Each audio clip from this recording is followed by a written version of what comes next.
La verdad que la semana económica cierra muy nutrida. Hay Ujú. un montón de cosas que pasaron esta semana, algunas medio bajo el radar de lo que se discutió en el Congreso, pero muchas conectadas con lo que hablamos la semana pasada. El INDEC esta semana dio varios números clave después de la gran polémica y el escándalo que se desató por la no renovación del termómetro, de lo Sí. que usan para medir justamente la inflación ahí en Diagonal Sur y Alsina. Ujú. Al final dio 2,9, o sea que o a Caputo le habían dado mal el número de la inflación de enero, había arriesgado 2,5, o él mismo quiso mostrar que seguía siendo libre la medición, no sé, no se entendió para nada lo que quisieron hacer y lo que terminaron haciendo con el INDEC, Es verdad. porque lo cierto es que terminaron con la credibilidad manchada, con un número más alto que el de diciembre y más alto que el que se preveía, o sea que sigue la escalerita hacia arriba perfecta. Enero dio más que diciembre, más que noviembre y más que los meses anteriores. Claro, todavía está para el gobierno el changüí, la ventaja de compararse con los últimos meses del peronismo, que tuvo el 10%, Sí. o con el propio salto que generó con la devaluación de apenas asumido, Ujú. que dio 20-25%. Ujú. Esta inflación frente a eso parece un alivio, y es un alivio, la verdad sería necio negarlo, son niveles de inflación mucho más respirables que esos de desesperación, de ir al súper y que la leche valga 10% más que la última vez que fuiste, Sí. pero y ahí viene lo feo, el problema es que esta inflación se da con ingresos congelados Claro. para grandes sectores de la población. Ayer salió el índice de salarios del mes de diciembre y justamente frente a una inflación del 2,8%, el INDEC informó un índice de salarios del 1,6%. Claro. Entonces, ese Sí, el 1, poder adquisitivo se va reduciendo sustancialmente. claro, y fíjate, 1,6 contra el índice de inflación del 2,8 es una pérdida sensible, no es que son décimas, ya estamos hablando de más de un punto. Eso es lo que ahora se superpone con las dudas que empezaron a generar en torno a la inflación medida con este termómetro y empieza a disparar reclamos de gremios. Ujú. Yo esta semana nosotros en la transmisión que hicimos especial el miércoles desde Sí. Congreso, pasaron distintos dirigentes. Uno de los dirigentes que pasó es Pablo Blanco del Sindicato del Gas, que reclama ahora que le devuelvan lo que no hay lo que no cubrió la paritaria por la diferencia entre la inflación del Estado Nacional, la del Claro. INDEC, y la inflación porteña. Porque si vos mirás para atrás con la inflación porteña en la mano, ves que hay como 7 puntos de diferencia y que esos puntos de diferencia se explican en buena medida porque la porteña está actualizada. Sí toma en cuenta lo que ahora no quisieron tomar en cuenta para la medición del INDEC. Entonces ya tenés un caso concreto de Claro. un sindicato que está pidiendo la diferencia con la inflación de la ciudad de Buenos Aires. Y otros que tengan también poder de fuego para hacerlo, sería razonable pensar que lo van a hacer. Porque, bueno, ahí está clara la diferencia, va a ensancharse en los próximos meses lo que habría sido la inflación oficial si se hubiera actualizado con lo que va a marcar el INDEC posta. Y fíjate que justamente en los que le ponen la lupa, en los estudios que le ponen la lupa a la pérdida salarial, se empieza a notar durante toda la segunda mitad del año pasado que la recuperación del ingreso atada a la baja de la inflación, que decía sería de necio negar, se detuvo y empezó un nuevo deterioro salarial. Ujú. Eh, Entonces, sí, perdón. no, no, adelante, adelante, adelante. No, entonces es también entendible que aparezca el reclamo, más allá de que el clima de época sea un clima de época de no reclames, de un clima en el que, Sí. No te bueno, enfermes. Claro, no reclames, no te enfermes, no marches, no hagas una asamblea, no faltes, en fin, es un clima bastante adverso a los trabajadores en ese sentido. Ahora, lo que te decía, que se empieza a notar el deterioro, te traje un grafiquito que a la me mañana gusta. les gusta que pongamos en el canal a los oyentes este tipo de Le imágenes. pongo like a tus grafiquitos, Berco. Bueno, este es del MATE, del Mirador de la Actualidad del Trabajo y la Economía, un grupo de economistas rosarinos que recomiendo muchísimo, Sí. y que, fíjate, muestra acumulada la pérdida de cada trabajador. 2 palos desde que asumió Esa es la pérdida de cada trabajador del salario del sector privado Sí, formal. sí. Estos son los que menos perdieron, Diego. 2 palos desde que asumió Milei. Claro, desde noviembre, septiembre, noviembre, claro, sí, 2 años. 2 palos, mirá. Fíjate qué interesante la forma que tiene ese gráfico, Sí. cuando se acumula la mayor pérdida, que es al principio. Claro, con la devaluación. Claro, cuando metieron la devaluación, el salario cae más de 14 puntos. Uh-huh. Y ahí es cuando se acumula el grueso de la pérdida. Después se va recuperando, porque este es el salario de los que tienen paritarias, de los que tuvieron acuerdos salariales y demás. Se va recuperando. Pero después se mantiene, Berco. O sea, se va recuperando, pero llega un punto en el cual no recupera lo perdido, no recupera todo lo perdido, después se mantiene como estable en la pérdida. Sí, y empieza fíjate cuando se produce una pérdida adicional. A mitad del año pasado. Sí.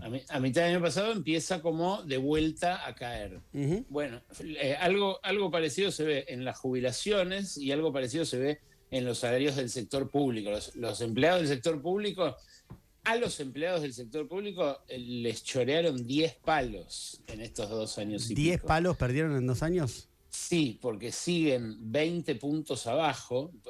Por eso te digo que fue una semana movida en lo económico en varios aspectos. Lo que pasó en Santa Fe, lo que pasó en Rosario, claro, que llegó raro porque los medios de Santa Fe lo blindaron al gobernador Puyaro, porque no hubo, incluso en la propia cobertura había como un temor a agitar la rebelión policial. La rebelión policial, porque no querían generar la idea de tierra de nadie, ¿viste? Claro. Pero ¿sabes qué? Lo curioso ver con eso, y está bueno lo que voy a decir de los 10 millones de pesos para entenderlo. Obviamente que está mal lo que pierdan 10 millones de pesos, me refiero a entender esa descripción, que las fuerzas de seguridad nacionales no están mejor que las de Santa Fe. No, claro, no. Es el soldado que se mató en Olivos da cuenta de eso. Es una situación que afecta a todos los que trabajan para el Estado, claro, en sus 3 niveles. O sea, en algunos casos se nota más la exacción salarial que en otros, pero en general el empleado público, esto que muestra este gráfico, la pérdida salarial, que al principio fue 25%, que después se morigeró un poco, pero que sigue siendo un sueldo mucho más bajo que el del 2023, acumula esos 10 palos de pérdida, claro, que, bueno, son también menos pesos que van al consumo y, por supuesto, menos mercado interno para productos que también compran los estatales. En el caso de una jubilación media, también se puede hacer este mismo cálculo. ¿Y cuánto da?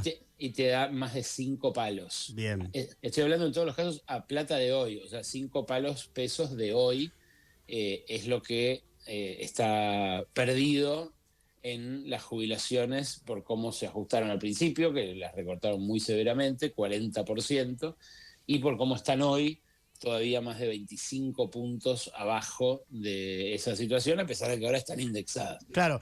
Estoy pensando que igual, Berco, viste cómo son los jubilados. Ahora viene un aumento de un poquito más de 2%, que viste cómo son, se la van a repatinar. Porque así son los adultos mayores, así son, digamos. Sí. Esto es así. Este despilfarro de Exacto. Me gusta que hablemos con propiedad, Berco, porque si no, viste, dejamos pasar las cosas también. Sí. Este despilfarro de guita, los aumentos de indexación para la jubilación todos los meses, también ahora van a estar sospechados por la no actualización del índice. Entonces, Hay un ahorro fiscal en no cambiar la vara, no cambiar el termómetro, y eso también lo calcularon esta semana los economistas del Banco Provincia. Van a ser más de 5 billones de pesos los que se ahorre el Estado de acá a fin de año, 5 billones de pesos Sí, sí. por no actualizar el índice de inflación bueno, esto sobre todo es en dinero que no le va a pagar a los acreedores. Hay bonos que están actualizados por inflación, y esa inflación, al no ser la que habría sido en caso de cambiarse el método, bueno, va a ser menor. Te digo, Berco, la nota la tenés que titular Ser o no ser. De nada. bien, De nada. está bueno. De nada. Ayer también, además del índice de salarios que te decía, salió la canasta para no ser pobre y la canasta para no ser indigente. ¿Qué dio? Y el salto que pegó en enero fue un salto muy fuerte. Una familia de 4 integrantes, para no ser pobre, tiene que ganar un palo 360. Y esto, la verdad que en los últimos 2, 3 meses subió bastante. Mirá, Es el aumento que le dieron a la policía de Santa Fe. un palo Sin la 360. tarjeta, tiene una suerte de tarjeta alimentar que le sube más o menos 100 lucas más, pero es ahí, es 1.360, 1.350. Bueno, fíjate, en enero subió 5,8% la canasta de alimentos y 3,9%, o sea, un punto más que la inflación, Sí. este piso para no ser pobre. Son los precios de los estratos más bajos de la sociedad. O sea, la inflación para el sector de la sociedad que está en la pobreza es esta. Ujú. Y esa inflación es muy superior al promedio, con lo cual también ahí cruje de alguna manera el relato desinflacionario, o la idea de que está todo bien Ujú. con estos niveles de precios. El problema es el desfasaje entre los precios y los Claro, y los salarios, ingresos. sí, total. Claro, sea el salario, Queda sea la clarísimo. jubilación, sea el salario público. En el caso que les mostraba, Ahora, la pérdida acumulada es peor, ¿no? Berco pensaba el linkeo con la actualidad política, que es la reforma laboral. Si vos vas analizando los sustratos que tiene detrás, por supuesto que de entrada uno observa que tiene como objetivo y como norte principal el debilitamiento de los sindicatos y el fortalecimiento de los empleadores frente a los trabajadores en la asimetría de poder, que ya de por sí hay una asimetría de poder que la ley viene a subsanar, pero acá justamente viene a aumentar esa asimetría. Y uno dice, bueno, pero pará, otra capa de esto es que claramente es para que los salarios sigan cayendo, porque cuando vos ves que un objetivo principal es el de que los convenios colectivos puedan ser negociados por empresa, y que actualmente se puede por empresa también, pero la diferencia con el cambio de la ley ahora es que vas a poder negociar un convenio colectivo por empresa, y ese convenio colectivo va a poder negociar condiciones que vayan por abajo del acuerdo que hizo el sindicato único por rama de actividad en el convenio colectivo de trabajo. Entonces, el salario, una empresa con un sindicato que también se van a permitir que sea completamente alineado con la patronal, puede ir por abajo a lo que ahora no se puede, ¿no? Ahora vos, el convenio colectivo de trabajo, claro, te fija un salario y vos sí o sí, claro, podés hacer un acuerdo por empresa, una modificación por empresa, pero tiene que ir por arriba. Bueno, acá ahora va a poder ir por abajo. Digo porque me parece que se conecta también con todo esto que vos estás contando en la serie histórica de 2 años, donde todos los salarios fueron a la baja, porque hay un plan ahí, no es que es algo que pasa casualmente. Sí, sí, es claramente el objetivo de toda esta reforma es reducir el costo salarial. Uh-huh. Es algo que sobre todo va a beneficiar a las grandes empresas, Sí.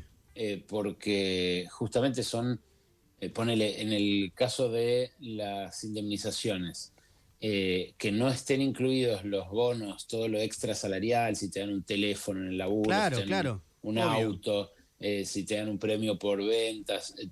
Todo eso se aplica más en las grandes que en las chicas en Exacto, general, esos exacto. beneficios. Bueno, ahí ya van a tener un ahorro en el cálculo de la indemnización.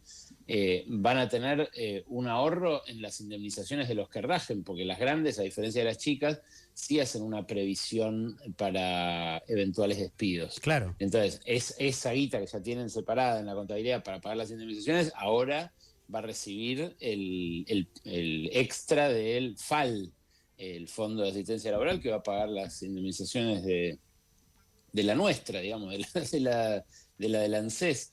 Así que sí, son efectivamente shocks regresivos adicionales que agrega esta ley a un contexto ya regresivo en el cual están siendo perjudicados todos los laburantes, pero bueno, ahí tenías un poco la radiografía de cuál es más Clarísimo. y cuál es menos. Berco, no sé si tenés algo más de esta relación que bien explicaste entre precios y salarios o pasamos al tema del fondo. Bueno, del fondo no quiero dejar de hablar porque ayer se fue la misión que pasó toda esta semana sigilosa en la ciudad de Buenos Aires. Mientras la ministra Monteoliva descargaba la represión sobre la Plaza de los Congresos, mientras Caputo decía que vayan a poner la guita en los bancos, mientras Trump seguía haciendo de la suya de todo lo que pasó esta semana lo atestiguaron los enviados del fondo que estuvieron acá, encabezados por Luis Cuvedú, el venezolano casado con una argentina, que está ahora a cargo del caso local, y Vikas Joshi, que es la nueva persona encargada también del caso argentino.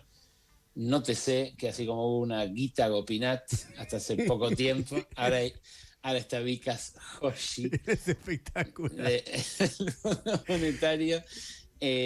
Bueno, se fueron, concluyeron la segunda revisión del programa, la consulta del artículo cuarto, que es la que hacen sobre los números macroeconómicos de cada país, y dijeron simplemente que, te estoy leyendo textual, lo que mandaron anoche como comunicado, que se registraron muy buenos avances en las conversaciones que continuarán en los próximos días para un desembolso y que van a brindar más información a su debido tiempo. O sea, Nada de mención a la estadística que ellos mismos reclamaban que se actualice. Claro. Y ni un tirón de orejas para la administración Milei por haber incumplido esa promesa que le había hecho el Fondo Monetario, que figuraba en el acuerdo con el Fondo Monetario que iban a medir distinto la inflación. Ahora, Berco, si ya hemos tenido en episodios anteriores del vínculo del gobierno de Milei con el fondo todo el tema de la acumulación de reservas y que el gobierno le decía, sí, bueno, ya las voy a acumular. Bueno, ahora hace un poquito recién empezó, pero le decía un siga. Ahora esto que vos contás del INDEC y demás, da la sensación, y ahí me interesa escuchar tu opinión, de que en definitiva lo que prima ahí es la silla de Estados Unidos, Donald Trump, la Secretaría del Tesoro, y el FMI podrá hacer la revisión que quiera, venir, decir, bueno, sí, tienen que hacer esto, todo lo otro, y le dicen, bueno, sí. Y se dan vuelta y hablan con Estados Unidos. Sí, ahí la verdad que se ratifica todas las peores sospechas, ¿no? Sobre el criterio técnico del Fondo Monetario. Claro. Evidentemente, cuando el Fondo Monetario quiere ayudar a un país, bueno, lo hace, y lo que estamos viendo es que a Milei lo quieren ayudar un montón. Claro. O sea, dejaron de tomar en cuenta algo que es importante para el Fondo Monetario, porque es el que marca, el que enseña a hacer las estadísticas de los países. Los organismos estadísticos tienen manuales del Fondo Monetario y de los organismos multilaterales que habitualmente le dan una razón a los países para justamente mantenerse ayornados con esto. Lo que también cruje ahí es el contraste entre lo que hace Milei y lo que hace Trump, dado este apoyo que, como vos decís, en el Fondo Monetario ocurre más que nada por ese alineamiento, ¿no? Sí. O sea, Trump lo ayuda muy ostensiblemente a Milei, lo salvó en las últimas elecciones con el swap de monedas de 20.000 millones, el anuncio, la intervención del secretario del Tesoro y demás. Pero ahora lo que está recibiendo es, por un lado, la ayuda en el Fondo Monetario, por otro lado, uno de los anuncios de la semana, el acuerdo comercial con Estados Unidos. Sí. Y el contraste de lo que hace Trump con lo que hace Milei, digo, no sé cuánto tiempo más va a mantener esa relación a salvo. Por ahora está todo bien, nada hace pensar que vayan a pelearse, digamos, el alineamiento es total. Llegaron los representantes incluso de los dos partidos a Ushuaia la vez pasada, intervinieron en el puerto de Ushuaia. Cada vez que hay algo que le interesa especialmente a Estados Unidos, Milei lo hace. Ujú. Pero vos fijate que la exportación que se anunció de carne con una cuota adicional paralela al acuerdo con Estados Unidos, porque hay que destacar, no es parte del acuerdo, no es algo que se va a sostener esa cuota adicional de carne, sino que es algo por este año, porque Estados Unidos necesita especialmente carne. Bueno, ya está empezando a generar aumento de precios acá, en el mercado de cañuelas. Esta semana, esa es otra noticia que pasó bastante debajo del radar. Llegaron a un récord los precios en cañuelas, que es el nuevo mercado ganadero de lo que era Liniers antes, lo que era el mercado de Liniers. Se negociaron ahí precios, estaba mirando para decirte los últimos, pero novillitos por encima de 5.000 pesos el kilo vivo, que claro, lo que marca es obviamente el piso para todo corte de carne que compres en la carnicería. Bueno, ese precio que acaba de tocar récords en Cañuelas recoge la menor oferta que va a implicar mandarle 100.000 toneladas en vez de 20.000 toneladas a Estados Unidos. Y así como Trump está pensando en sus elecciones de este año, en cuidarle el precio del roast beef y de la hamburguesa al estadounidense promedio, bueno, acá se va a agregar un factor a una inflación que viene recalentándose y a una pérdida salarial que veíamos recién, se va a agregar un factor siempre problemático, Claro. que es el de la carne, Y ¿no? sí, efectivamente sí. Sí, y perdón, que se suma a la medición vieja, hola Ale, perdón, que se suma a la medición vieja donde alimentos Hola. sigue pesando más que tarifas, o sea, ibas a subir tarifas, por eso no tocaste la medición, dejaste la vieja y carnes está ya de vuelta, la segunda semana que carnes sigue empujando la medición de alimentos, como estás entrampado. Excelente punto. Por eso digo que esto se conecta mucho con lo que políticamente más quiere cuidar el gobierno, que es ese relato desinflacionario. Es un relato que cruje por varias vías, aunque el apoyo del Fondo Monetario, aunque lo financiero le sonría a Caputo, aunque esté cerrando una semana con el dólar en baja, soñada, bueno, con la inocencia fiscal aprobada y reglamentada, con la reforma laboral con media sanción, festejando esta revisión del acuerdo con el Fondo Monetario. Bueno, la sombra que se cierne peligrosa sobre el plan económico es esa inflación, que es a la vez lo más importante. Lo más importante junto con el dólar. Lo del dólar, no quiero dejar pasar el tuit, lástima no se lo llegué a mandar a Julián, pero Coméntalo vos. el tuit de Caputo de esta semana llamando a poner los dólares en los bancos. Ah, sí, lo comentamos con Vicky, fue extraordinario. Sí, sí. Sí, Fue un encomiable llamado, ¿no? Un llamado a la solidaridad en realidad fue. sí, pero se regaló el ministro porque tiene la suya en la isla de Man y se Sí. burlaron creo que todos los tuiteros De la Argentina, sí. Perdón, Argentina, igual sí. en defensa de Caputo están en un banco, están Claro. en otro banco. Claro. Ale, este es un punto. Y ahí me perdonás que te diga, vos sos demasiado crítico de Toto. Sí. Porque, o Sí. sea, si vas al fino, sí, bueno, está bien. No está en Argentina, está en la isla de Man, pero en un banco están. Claro. O sea, Tiene el 99% de su patrimonio en el exterior, el Sí. ministro de Economía. No es algo normal, no jodamos, no es algo normal, no es algo que pase en todos los países. pero Eso- claro, boludo, la tiene en la isla de Man. Me estás jodiendo. El chabón que te dice, che, vale, ahora vengan y pónganlo. Los tiene en la isla de Man el chabón, ¿entendés? Es una cosa espectacular. Mejor país del mundo. Ahí se regaló un poco, así que bueno, por más que cierra una semana, como digo, desde lo financiero feliz, con muchas reuniones ahí en el Ministerio de Economía, recibió a varios financistas esta semana en reserva, va a recibir a la Unión Industrial Argentina ahora, en la UIA quieren dar dar vuelta a la página de la peleita Bien. Paolo Roca-Javo. Son como la CGT en un punto, ¿viste? Pacifistas. Está bien. Van por el diálogo del consenso. Claro, a las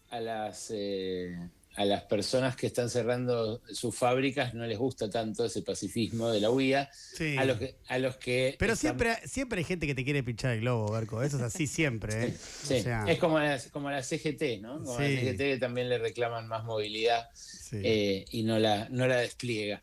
Bueno, pero críticos hay siempre, Berco. Esto funciona así, lamentablemente, ¿no? Pero Temap. Lo concreto es que hay que centrarse en que Temap. Que todo marche acorde al plan. Exactamente. Sí, qué sé yo. Sí, bueno, marcha, como digo, con sus puntos flojos, pero marcha, y lo importante es que se viene un fin de semana largo y que vamos a descansar al sol, parece, mañana por lo menos, ¿no? Es Alejandro Berkovich, ustedes lo conocerán por hitos como su programa característico aquí en esta emisora. Pasaron cosas a partir de las 14 horas a lo largo de todo Y este desde año. ahora por el bigote también preguntan ahí en el chat cuánto tiempo más se va a quedar, Ale. Hola, Martu. Hola. ¿Cómo chupamos gas pimienta este miércoles? Qué cosa. Pero bueno, te pusiste tu valla de contención, que es el bigote. Claro, un barbijo de alguna manera. No funcionó. No funcionó. Fue muy, muy picante lo del miércoles. Te escuché. El momento en el que Arese recoge el estudio móvil en su valijita y se mete adentro del edificio donde nos refugiamos, fue un instante épico, porque a segundos de que se abalanzaran sobre ese lugar los hidrantes, la represión, fue realmente una experiencia, bueno, como pasaron cosas, ¿no? De algún modo. Singular. Sí, singular, totalmente. Escúchame, hoy a la tarde nos juntamos con los pibes que tiraban las Molotov, porque, viste, ya los identificaron todo, entonces ya sabemos quiénes son. ¿Viste? Ajá. ¿Lo viste lo de Monteoliva? Es espectacular. ¿Lo viste o no lo viste? Vi el spot que subió, pero no... No, supuestamente dice que identificaban a 4, dio los nombres, pero no aportó elementos probatorios ni nada, y dice, esta carpeta que tengo acá, dice como tipo, no sé, bueno, como... que supuestamente son, pero vamos a ver, ¿no? Si efectivamente claro. son, participaron activamente y demás. Lo que sí te digo, que más allá de que sean o no sean, lo que es sumamente curioso, si querés, y con esto cerramos, es que después vemos si son infiltrados o no, pero que los tipos puedan a 20 metros llevar las bombas Molotov armadas, tirarlas, y que el camión hidrante ni siquiera les tire el chorro de agua a ellos porque les pifie, es para mí fabuloso. Pero bueno. Y bueno, es que eso agranda la sospecha, ¿no? Claro, bueno, obvio. ¿Y qué te parece? Que no le pegue, está bien, uno puede tener más o menos puntería, pero... Sí. No, pero es fabuloso, Sí. Pero bueno, así estamos, Berco. Bueno, amigo, nada, que tengas un buen programa hoy. Gracias. Y la semana que viene ya vas a estar con el tío, porque yo asumo mi responsabilidad histórica de arrancar a las 6 de la mañana, de abrir la puerta de este buque, este buque insignia, esta nave nodriza que es Cerrado con Vos, y vos ya tendrás tus conversaciones y tus profundas disquisiciones con el tío el viernes que viene. La historia te lo va a agradecer. Sí, Diego. por supuesto, Berco. Lo sé perfectamente y sé que vos formás parte de la historia y también me agradecerás. Por supuesto. Dale. Bueno, que tengas lindo día. Dale, gracias por todo. Chau.